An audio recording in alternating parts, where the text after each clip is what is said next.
pagi Pak Bupati dan rekan-rekan dari Darmasraya. Assalamualaikum warahmatullahi wabarakatuh. Kami undang Pak Bupati untuk presentasi selama 7 menit. Silakan. Selamat pagi Pak. Selamat pagi. Selamat pagi Pak Bupati. Ya, dengarkan suaranya jelas? Jelas. Pak. Oke, saya langsung saja Pak, karena waktunya terbatas. Ya, silakan. Terima kasih. Assalamualaikum warahmatullahi wabarakatuh. Yang terhormat Ketua dan anggota tim panel independen kompetensi inovasi pelayanan publik tahun 2021. Yang terhormat moderator acara penilaian inovasi pelayanan publik tahun 2021. Yang terhormat Sekda beserta kepala dinas terkait, camat dan wali nagari yang saya banggakan. Alhamdulillah pada kesempatan ini kami bisa memberikan pemaparan inovasi pelayanan publik gerakan lansia produktif Sayo Sakato Beringin Sakti yang disingkat GL Pro Sasabesa dalam rangka kompetisi inovasi pelayanan publik menuju top 45. Insya Allah dimudahkan, amin. Pada permasalahan yang urgent, mengapa inovasi GL Pro Sasabesa ini kita lahirkan? Yang pertama, lansia selama ini dianggap beban keluarga dan masyarakat karena tidak produktif, tidak berdaya, sakit-sakitan, dan menjadi beban keluarga. Yang kedua, jumlah penduduk lansia di Kabupaten Dharmasraya cukup banyak, jumlah 18.372 jiwa atau 8,3% dari jumlah penduduk Dharmasraya 222.305 jiwa. Yang ketiga, selain itu, Jorong Beringin Sakti, Negari Teratak Tinggi, Kecamatan Timpe, terletak di daerah pinggiran dengan penduduk lansia cukup banyak, lebih kurang 550 jiwa atau 10,83% dari jumlah penduduk Jorong Beringin Sakti, 5.079 jiwa yang hidup 45% di bawah garis kemiskinan. Sementara kunjungan lansia rata-rata per tahun ke puskesmas itu 20 orang per bulan. Nah, solusi dari permasalahan yang ada, GR Pro Sasabesa menyatakan ide dan gagasan guna mengembangkan potensi lansia agar tetap produktif dengan inovasi pemberdayaan masyarakat menjadikan lanjut usia mandiri, tangguh, sehat, dan berdaya guna, sementara pemerintah dan stakeholder berperan sebagai motivator, konsultan, dan pelayan. Dalam implementasi menggunakan berbagai strategi dan metode untuk pemberdayaan lansia diantaranya, Posyandu Lansia untuk menanamkan pola hidup sehat, sekolah lapangan untuk meningkatkan keterampilan usaha, pengajian dan wirid untuk menambah pengetahuan keagamaan, diskusi dan musyawarah untuk pembuatan keputusan serta pelatihan untuk mengajarkan kesenian. Dan menggunakan prinsip dari lansia, oleh lansia, dan untuk lansia. Lansia akan menjadi agent of change untuk menunjang berbagai program pemerintah sebagai menjadi duta imunisasi COVID-19 dan serta melibatkan banyak pemangku kepentingan antara lain pemerintah, pegiat lansia, pegiat keagamaan, dan pelaku ekonomi. Nah, GL Pro Sasabesa diimplementasikan dengan mekanisme tersebut, identifikasi masalah untuk mengetahui kondisi dan karakteristik lansia, ADL, activity daily living, tingkat kemandirian hidup, serta tingkat depresi menurut analisa kesehatannya. Kemudian perumusan bentuk GL Pro yang cocok dan sesuai dengan kondisi dan karakteristik lansia. Pelaksanaan kegiatan seperti senam bersama setiap minggu, sekolah lapangan tiap bulan dengan materi sesuai kebutuhan. Kemudian ada monitoring dari evaluasi dilakukan oleh Dinas Sosial, PPPA, PPKB secara berkala melibatkan semua pemangku kepentingan. Dan sekolah lapangan perikanan juga kita lakukan untuk para lansia, pembinaan usaha perikanan mengikuti sekolah lapangan perikanan bersama petugas perikanan, materinya budidaya lele dan nila. Ini sudah kita lakukan, pesertanya 2 kelompok lansia atau sekitar 20 orang. Nah, sekolah lapangan peternakan diikuti para lansia yang memiliki minat mengembangkan usaha budidaya ayam ungguras, ayam kampung, dan budidaya bebek. Dan kemudian pelatihan keterampilan kita lakukan untuk membuat anyaman. Ini di depan saya ini Pak, ada kerajinan yang dari para lansia. Dan semuanya kita akomodir melalui Dinas Koperasi Usaha Kecil Menengah dan Perdagangan. Kemudian kegiatan posyandu lansia dilakukan oleh Puskesmas yang diikuti semua lansia. Kemudian pelatihan kesenian, berlatih untuk tradisional dan juga menari. Nah, biasanya anak-anak muda yang menari Pak, sekarang ada lansia yang menari. Kemudian wirid setiap minggu di masjid, penceramah dari lansia dan dari kantor Kemenang. Kita juga mengikuti dari Kementerian Agama. Kemudian olahraga bersama berupa jalan santai, senam, pelatihnya datang dari lansia itu sendiri dibantu para kader lansia. Dan selama pandemi, inovasi Gelpro Sasabesa tetap dilaksanakan. Lansia wajib mentaati protokol kesehatan. Nah, para lansia mengikuti vaksinasi secara bertahap di Puskesmas. Nah, Gelpro Sasabesa ini sudah mengikuti vaksinasi. Pertama, vaksinasi lansia yang kita lakukan di Damasraya itu adalah di Nagari Tarata Tinggi. Dan kemudian Gelpro Sasabesa memiliki dampak positif.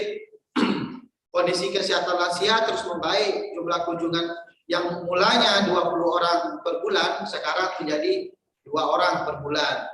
Nah, itu salah satu kita menguatkan kesehatannya. Salah satu lansia yang dapat manfaat juga ada namanya Tasmi. 68 tahun, semula kedua matanya katarak, sekarang sudah bisa melihat dan sudah punya usaha merajut tas, ternak ayam, membuat parang, dan jadi tukang urut juga. Jika sebelumnya banyak lansia yang tidak berpenghasilan, setelah ada Gelpro Sasabesa menjadi berpenghasilan, dan ada juga yang bertambah penghasilannya, rata-rata tambahan penghasilan mereka sampai 200.000 per bulan. Ada juga namanya Asnimar. Umurnya 64 tahun, saat ini sudah punya usaha merajut tas, membuat abon, dan hasil usahanya berpenghasilan 2 juta per bulan, padahal sebelumnya hanya 1 juta per bulan. Jika sebelumnya lansia enggan tampil di depan umum, setelah Gelpro Sasabesa, lansia sudah berani tampil menari dan menyanyi. Nah, ini suatu prestasi bagi lansia. Dan juga Pemkab Damasraya pastikan akan menggunakan Gelpro Sasabesa untuk memberdayakan para lansia. Untuk itu sudah keluar SK Bupati tentang penetapan Gelpro Sasabesa sebagai inovasi daerah dan wajib diterapkan di seluruh jorong atau dusun dalam pemberdayaan lansia. Dinas Sosial juga telah menjadikan Gelpro Sasabesa sebagai prioritas dan telah dimasukkan dalam rancangan RPJMD 2021-2026. Kita sudah mengeluarkan regulasi terkait dengan pemanfaatan dana desa untuk mendukung kegiatan Gelpro Sasabesa di masing-masing jorong. Gerakan lansia produktif merupakan inovasi yang mudah dilaksanakan dan dapat direplikasi di daerah lain di seluruh tanah air. Di Kabupaten Damasraya, gerakan lansia produktif sudah ditetapkan di 17 jorong atau nagari. Sampai 2024 kita targetkan semua jorong yang berjumlah 461 sudah menerapkan inovasi yang dirintis oleh Gelpro Sasabesa sebagai strategi pemberdayaan para lansia. Demikianlah yang dapat saya sampaikan. Terima kasih atas kesempatan yang telah diberikan oleh para panelis. Kami akhiri. Wabillahi taufiq wal hidayah. Assalamualaikum warahmatullahi wabarakatuh. Terima kasih Pak Bupati atas paparannya, sangat jelas sekali. Langsung saya undang Profesor Siti Zuhro. Ya, terima kasih Pak Ketua, Prof. Kristiadi.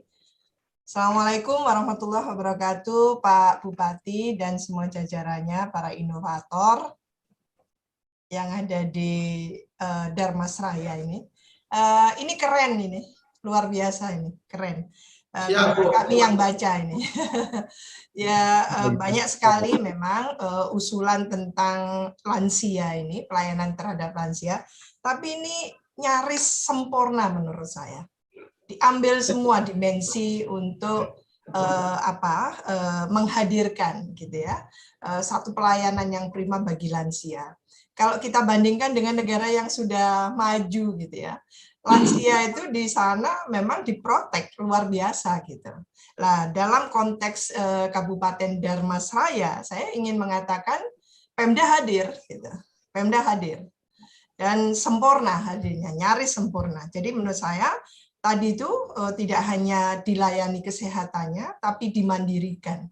Lansia itu butuh mandiri juga. Jadi sebetulnya keberhasilan dari program inovasi GL Pro Sasa Besa ini menurut saya adalah ekspresi dari meningkatnya indeks kesejahteraan masyarakat di sana.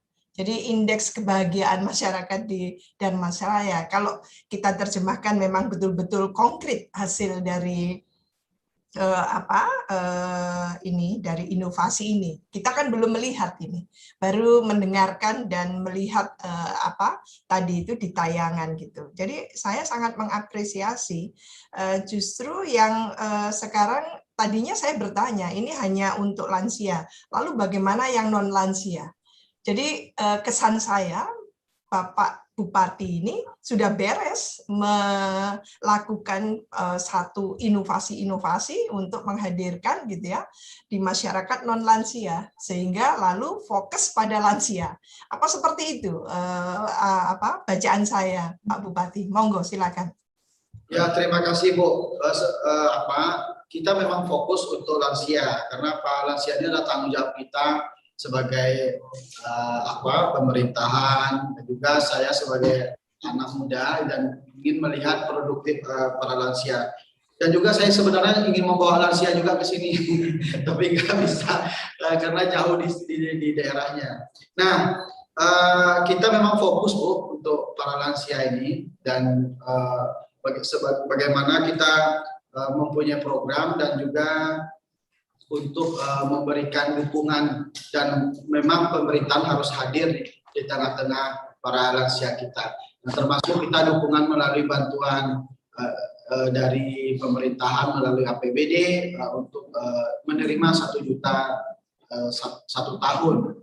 Ada sekitar 3.000 lansia yang kita bantu. Nah, ini sangat membantu sekali. Yang jelas ini salah satu contoh kartunya Bu. Untuk 3.000 lansia. Kartu ajaib tadi ya? Iya, ini ATM-nya Bu. Nah ini mengapa harus disebut ajaib Pak? Apa bisa terbang kartunya? Ini memang sudah bikin supaya ini dikenal aja, bikin namanya ajaib. Nah ini luar biasa Bu, doa para lansia kepada saya. Alhamdulillah saya terpilih 2 periode karena doanya para lansia doain saya semua. Jadi ibu-ibu kita, bapak-bapak kita itu yang kita doakan 2 periode ya Pak ya. Amin amin. Ya ini doa politik ini. Bukan politiknya, tapi karena selama ini tidak ada perhatian. Iya. Nah, saya fokus karena itu Bu, melihat dari 11 kecamatan, 52 desa, iya. 63 jorong itu. Iya. Nah, begitu. Iya. Pak Bupati, ini terakhir ya pertanyaan saya. Jadi Pak Bupati kalau bisa menunjukkan IPM ini Dharmasraya kan hasil pemekaran ya. Ya betul. Jadi kalau bisa ditunjukkan IPM gitu ya dari Dharmasraya gitu, memang betul sebetulnya secara tidak langsung Pak Bupati ingin mengatakan bahwa sangat concern dengan indeks tadi itu kesejahteraan masyarakat secara luas ya, meskipun ini yang disasar adalah komunitas lansia gitu. Paling kurang menurut saya atensi tadi itu mulia sekali gitu, bukan karena kita yang jadi juri ini sebagian besar ada yang lansia soalnya. Saya termasuk lansia gitu. Siap, Bu, siap. Memuliakan para lansia. Ya, memuliakan para lansia, Bu. Nah, IPM kita tertinggi untuk level kabupaten di Sumatera Barat kita nomor 2, Bu. IPM kita, dan ini menunjukkan fokus kita dari pemerintahan untuk IPM kita. Nah, insya Allah sudah mulai membaik dan kita memang untuk sampai 2024 ini kita fokuskan tidak hanya sampai hari ini kan yang disampaikan bagaimana milenial harus ini ya, jadi jangan milenial saja yang para lansia harus kita dukung. ada yang kasihan itu Bu, saya melihat dengan mata kepala saya itu pergi mengambil uang yang dari ATM ini itu sendiri, nggak ada yang antar, anaknya nggak ada, keluarganya nggak ada. Jadi itu menjadi perhatian khusus sekali bagi saya. Makanya bidan-bidan di desa itu kita suruh door to door untuk pengecekan, untuk khusus bagi para lansia, dan itu bisa dibuktikan kalau Ibu kurang percaya. Dan itu memang kita cek itu Bu, memang kita cek, dan alhamdulillah para lansia kita itu memang sangat antusias, dan juga waktu saya datang ke sana itu Bu, itu para lansianya yang menari. Jadi saya bingung aja waktu itu kan, kiranya udah belajar menari, belajar menyanyi, dan itu kan mengekspresikan dirinya. Nah, itu yang awet muda itu Pak Bupati. Iya, jadi pakai dan semua pakai baju tari, nah itu sangat luar biasa. Biasanya kan yang kalau udah lansia kan di rumah diam, ada ngapa-ngapain gitu. Jadi dari sakit ke sakit gitu ya. Sakit. Nah, sekarang ini di depan saya ini Bu, ini buatan lansia ini. Oh, luar biasa. Itu semua makanan dan hasil kerajinan ya. Kerajinan, dan itu berarti tidak kalah dengan milenial gitu ya. Luar biasa. Iya, terima kasih banyak ini Pak Bupati. Sampun Pak Ketua. Terima kasih Pak Bupati. Ini dipuji bukan karena kita lansia memuji-muji loh Pak. Saya undang Pak Dadan. Iya, izin Prof. Ini milenial yang ini. Makasih Prof. Wiwi, saya dianggap milenial. Pak Bupati yang saya hormati, saya 3 hari ini ya, hampir 5 hari ini ya, di Sinopik ini kita mendapat setidaknya sudah 3 program ya yang menyangkut lansia gitu ya. Dan memang masing-masing punya keunggulan dan kekurangan tentunya gitu lah. Nah, yang jadi pertanyaan saya, khusus untuk Darmasraya ini kan tadi Pak Bupati menyampaikan sudah mereplikasi ini sampai 17 nagari ya. Dan saya dengar tadi kan di Darmasraya ada 11 kecamatan gitu ya. Nagarinya sendiri saya kurang tahu jumlahnya berapa ya, sehingga mungkin tadi kan sampai akhir masa jabatan pingin semua ya Pak Bupati ya tadi ya disampaikan. Nah, kira-kira pertama tantangan selama ini ya beberapa tahun menginisiasi program ini seperti apa sehingga baru 17 lah gitu ya hitungannya, atau memang 17 ini sudah dianggap pertumbuhan yang pesat ya yang diawali dari desa ini. Yang kedua karena kemarin juga dapat paparan dari Dr. Hasto Wardoyo ya, Kepala BKKBN, dia punya program Go Lantang gitu ya, Go Lansia Tangguh gitu ya, menuju Lansia Tangguh. Yang kabupaten lain kemarin ada Senja yang Indah gitu ya. Nah kalau saya ini yang dengan pusat nih, karena kemarin Pak Hasto juga menyampaikan ya, BKKBN pusat menyampaikan bahwa ini programnya juga terintegrasi dengan kabupaten kota. Nah apakah yang GL Sababesa ini ya, GL Pro Sababesa ini terintegrasi pula atau memang ada koordinasi dengan program Go Lantangnya BKKBN ya, Go Lansia Tangguh yang memang levelnya nasional. Nah, tetapi persebarannya sebetulnya ke kabupaten kota kami ingin ngecek juga ya, sejauh mana juga Kabupaten Darmasraya ini terintegrasi ke situ gitu. Mungkin itu saja dulu. Terima kasih Pak Bupati. Silakan Pak Bupati. Oke, terima kasih Bapak. Saya ucapkan terima kasih atas pertanyaannya. Yang pertama masalah tantangan GL Pro Sababesa, kenapa 17 jorong atau 17 nagari dari 52. Nah ini memang kita memutuskan itu dengan tim. Nah ada dari timnya dari Dinas Sosial, Dinas Koperasi, Perikanan, dan juga dari camat, wali nagari, dan juga kader-kader lansia yang telah dibentuk, dan itu betul-betul yang ingin berkomitmen. Nah maka kita buatkan dahulu. Jadi kalau kita semuanya kita langsung membuat 52 itu nanti tidak efektif, percuma saja. Jadi maka dari 17 itu, dari salah satu yang dari Beringin Sakti ini adalah menjadi contoh. Nah supaya programnya memang efisien dan juga dirasakan oleh para lansia.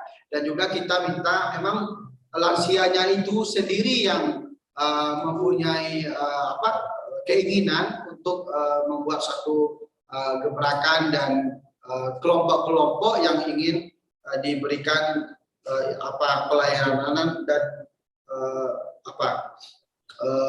bantuan dari pemerintahan. Dan juga salah satu dari proses Sabesa ini adalah yang tadi Bapak sampaikan, masuk nggak itu ke programnya Golansia Tangguh dari BKKBN? Masuk. Nah, karena semua melalui dari Dinas Sosial. Nah, ini nanti akan juga saya secara teknisnya saya sampaikan melalui dari Dinas Sosial. Silakan. Baik, terima kasih banyak Pak Bupati. Mohon izin Pak sekalian. Terkait tantangan Pak, ya alhamdulillah kita sudah replikasi di 17 jorong. Ini alhamdulillah sudah di 6 kecamatan Pak. 6 kecamatan dari 11. Jadi insya Allah sudah lebih dari separuh Bupati Damasraya mereplikasi ini. Persoalan tadi sampai disampaikan oleh Pak Bupati memang benar Pak, karena ini memang sudah seluruh stakeholder Pak. Tidak hanya kami dari Dinas Sos P3 PPKB saja, tapi juga terlibat kesehatan di situ, terlibat pemerintahan di situ, terlibat Dinas Pangan Pertanian di situ. Jadi memang ini membutuhkan waktu untuk bisa kita tuntaskan kepada keseluruhan. Nah, terkait pertanyaan Bapak tadi, apakah BKKBN punya inovasi juga, apakah terkait ini? Kita jelas Pak, karena kebetulan kami membawahi Dinsos P3 PPKB Pak. Pengendalian penduduk dan keluarga berencana masih di bawah kami, jadi istilahnya untuk bina keluarga lansia itu memang tetap kita gabungkan juga di sini. Sehingga seluruh penyuluh-penyuluh KB itu juga ikut berkontribusi dalam kegiatan GR Pro ini Pak. Itu mungkin penjelasan yang bisa kami sampaikan. Oke Pak. Baik. Terima kasih Pak Bupati. Ya, siapa?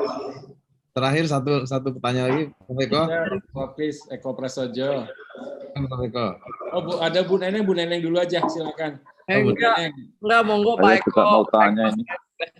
Terserah Pak Eko dulu, saya belakangan. Bu Neneng aja, Bu Neneng, mangga atuh Bu Neneng. Aduh. Ya, saya cuma sedikit aja. Tadi saya sudah dengar semua. Yang saya ingin memastikan, yang pertama menambahkan pertanyaan dari Pak Dadan. Pertama adalah Bapak yakin ini bisa disebarkan ke seluruh negari sampai batas akhir jabatan Bapak, ya kan? Itu goalnya. Itu yang pertama. Kedua, katakanlah itu bisa terjadi. Nah, pertanyaannya bagaimana misalnya Bapak tidak terpilih lagi, syukur-syukur Bapak terpilih lagi, jadi bisa sustainable. Tapi kalau enggak, gitu kan, gimana caranya supaya pasti ini ada gitu, jangan nanti ada yang baru ganti lagi atau dilupakan. Mungkin itu aja dari saya. Silakan Pak Bupati. Oke, makasih Bu, luar biasa pertanyaannya. Ya, kalau saya sudah periode kedua Bu, jadi kita membuat di RPJMD-nya kan sudah masuk sampai 2026. Nah ini otomatis tetap yang berkelanjutan, dan juga kita nanti para lansia juga membuat suatu komitmen juga dengan pemerintahan apabila ini saya setelah habis jabatan dan komitmen dengan DPRD juga kita minta untuk tetap ada penganggaran untuk bagi lansia. Saya yakin dan percaya pemerintah tetap melanjutkan ini karena ini adalah sifatnya kemanusiaan Bu. Jadi kita butuh para lansia ini didukung penuh oleh pemerintahan karena kita lihat daerah-daerah maju para lansianya sangat diperhatikan dan dihormati. Nah, maka kita punya optimis saja untuk sampai 2024, insya Allah nanti bisa akan kita perkuat secara bersama karena ini tidak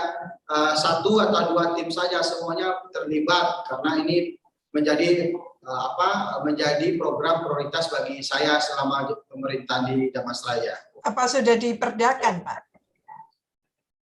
Diperdakan belum Bu, kita lagi proses dan juga saya sampai hari ini memperdayakan lansia juga Bu. Wakil Bupati saya umurnya 73 tahun. Nah, itu, jadi kita menghormati para sesepuh. Nah, jadi kemarin salah satu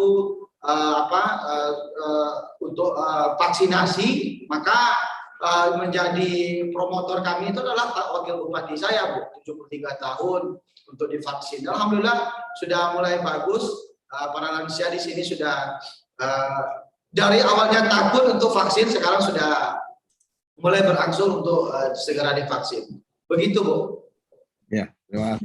Terima kasih Pak Bupati. Tapi Prof Eko mau tanya tadi. Ya tadi sebagian udah ditanya Bu Neneng, cuma saya ingin tahu sustainability-nya karena melibatkan nagari kan. Nagari itu kan memang maksud saya nilai-nilai local wisdom-nya kuat ya Pak Bupati ya. Jadi mungkin perlu ada semacam dukungan sosial supaya dia sustain dari nagari itu sendiri. Programnya program nagari. Kalau nanti bupatinya ganti nggak peduli, yang penting nagarinya mendukung kan gitu. Nah, sama satu lagi, apakah ada mungkin program-program yang juga melibatkan perusahaan, terutama untuk kerajinan-kerajinan yang tadi saya lihat dibuat oleh ibu-ibu itu. Itu saja Pak Bupati, selamat ya, bagus Pak ini programnya. Terima kasih. Ya. Silakan. Ya, makasih Bapak. Jadi kita di Nagari itu kan melalui Dinas Pemberdayaan. Nah, kita sudah sampaikan kepala dinasnya supaya ini menjadi program prioritas bagi di dana desa itu kan ada 2 Pak, yang dari pusat dan dari kabupaten. Nah, ini yang di kabupaten ini yang kita atur programnya supaya disisihkan untuk program lansia. Nah, kemudian tadi untuk perusahaan yang untuk pembelian dari UMKM kita, dan kita pun melakukannya dari Dinas Koperasi Pak. Jadi ini menjadi oleh-oleh dari Kabupaten Damastraya, dan juga setiap pameran kita selalu membawa ini, dan supaya yang dibuat oleh para lansia ini memang laku dan mendapatkan uang bagi lansianya. Itu yang kami lakukan, dan sekarang kita lagi membuat program dari Kominfo Pak supaya bisa dijual online. Nah, maka ini perlu kerjasama yang kuat untuk kedepannya karena semua sekarang secara online.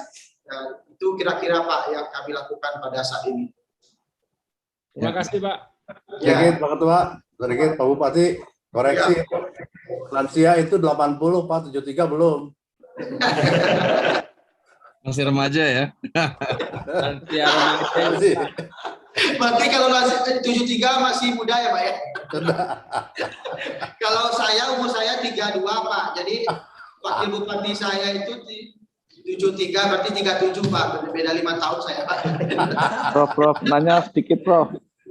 Ya Pak Tulus, silakan. Enggak, tadi mungkin sudah ditanya atau belum. Lansia yang diinovasi tadi apakah pernah disurvei bagaimana indeks kebahagiaannya Pak Bupati?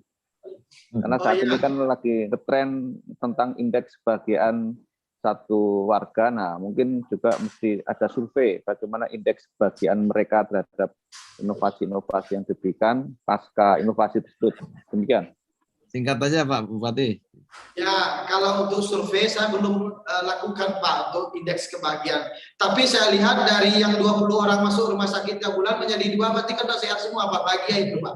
Jadi dari kesenian yang bisa menari, bisa menyanyi, dan saya rasa dengan yang tidak produktif menjadi produktif, yang awalnya dari 1 juta pendapatan menjadi 2 juta. Jadi secara survei dari independen belum ada kita lakukan Pak. Nanti segera kita cek seberapa indeks kebahagiaan para lansia Pak. Ya, ya. Mungkin Pak Tulus ini diukur dari caranya ditanya menantu-menantunya. Sering dimarahin nggak? Kalau nggak tahu.